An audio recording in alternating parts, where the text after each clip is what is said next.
back again. Here we are with Ryan O'Callaghan. Ryan, winner of the first match. Yep. A little nervous, I'm sure, out there. A little bit, yeah. But I mean, talk me through it here now. How you feeling? When it started, I didn't know what to expect, and I started off with like a turkey, so it felt good, and then I kind of had a bit of a flop of a fourth frame there and let Mark back in, but it was back and forth match, and I got lucky in the 10th frame to get away with the win, so I'm happy.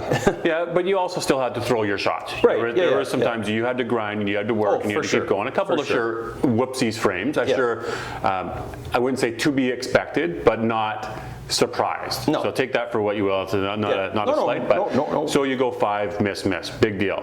But you grinded it out and you're able to work those frames, and I think that's a testament to you and your ability. So make sure you're giving yourself some confidence too. Is that something that you're gonna look at? Is that I still got the job done? Yeah, and the format is helpful because you have a bad frame, you only lose a frame, right? So there's still. You throw another 3-bagger, there's a good chance you could win 2 or 3 more frames, right?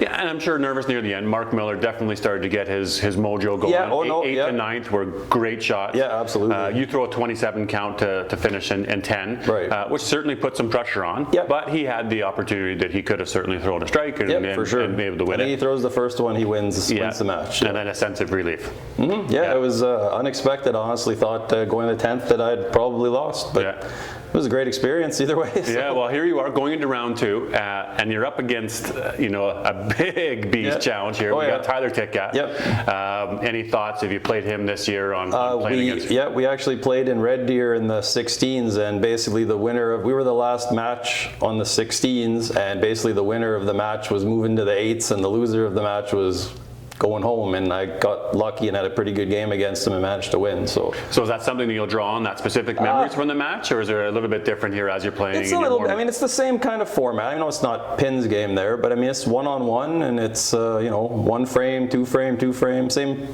See what happens. And the thought of knowing, hey, I've beat him before, right? That has to weigh into it. Yeah, so. It should be a good match, or hope it's a good match. So you're a little bit of time away from that match here now. What's our game plan? Are we just throwing balls every 20 minutes, staying loose? Just trying to stay loose. I'm a little older than most of the guys, so keeping the legs fresh. And I think I got 1 more match to wait here, and then we should be up again. So well, best of luck. It's obviously a pleasure to watch, and keep working and grinding and do one for the old guys. Awesome. Thanks, Daryl. I appreciate it.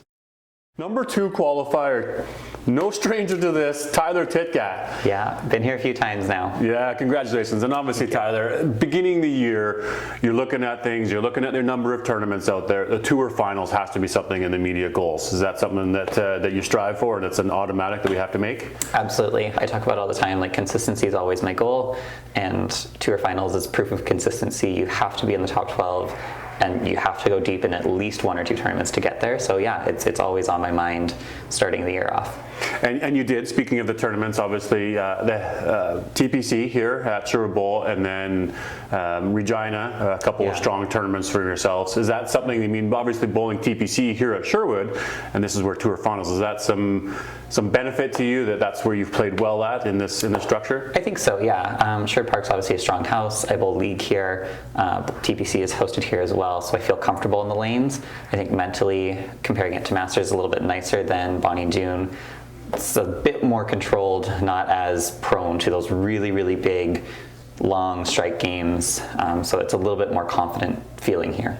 So talk a little bit about your prep leading into this event here as well. So have you been coming and bowling every day? What's your mental prep? What's the extra sort of things you added into this tour finals event?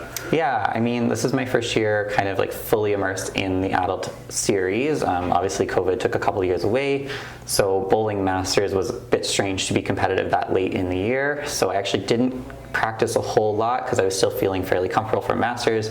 Was trying to make it down once a week, just to keep it fresh, keep it moving, and then just a lot of mental practice, knowing it's a pins game format versus pinfall, just really reminding myself that it's just 1 frame at a time. If you throw 8 in a row, that's great, but it's really just 1 strike after another, and that's all you got to do. Right, and now, so we know who your match is. You had the first round bye, but now you know that the winner, you're playing Ryan O'Callaghan. Obviously, tenacity comes to mind. He worked through that last game, had a little bit of challenges, but was able to get the job done. Any thoughts on you playing Ryan? Have you played him at all this year? Sort of thoughts on your opponent there? Yeah, I did play him in Red Deer, the round of 16s. He had an excellent game in that one, kicked my behind.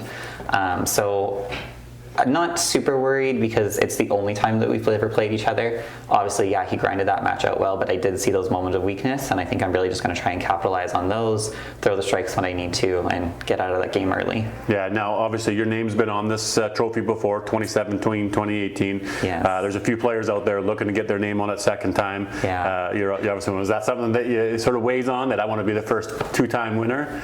I mean, I never thought about it that way. Obviously, I want to win again. But in terms of being the first two-time winner, not necessarily. If it happens, that's great. But the goal is just win this year. That's the goal. Right. Now talk about a bit your support network. Have you got people here with you watching today? Is anybody looking for the fast text? Is anybody looking to hear what's going on? Or tell me about that. Yeah. So my partner Joel is here again this year. He'll probably stay in the back because he's not a bowler, so he's not so much a coach, but emotional support. Obviously, my sister is always a coach for me. Not here today, but I could send her a text if I need to. And then Tracy Smith, my master's partner, she did offer last night if I need anything that she would be there for me. So I've got a few key people. Yeah, and of course you've got your brother that's also competing in this event. A couple sets of brothers out there. That there's, I know you can see each other at the end of the matches in the final that happens. So yeah. I know that would be kind of cool for you both as well. Yeah, so. It would be fun. Well, good luck to you, Tyler. Obviously, Stevie. best of luck out there and put on a good show. Thank you.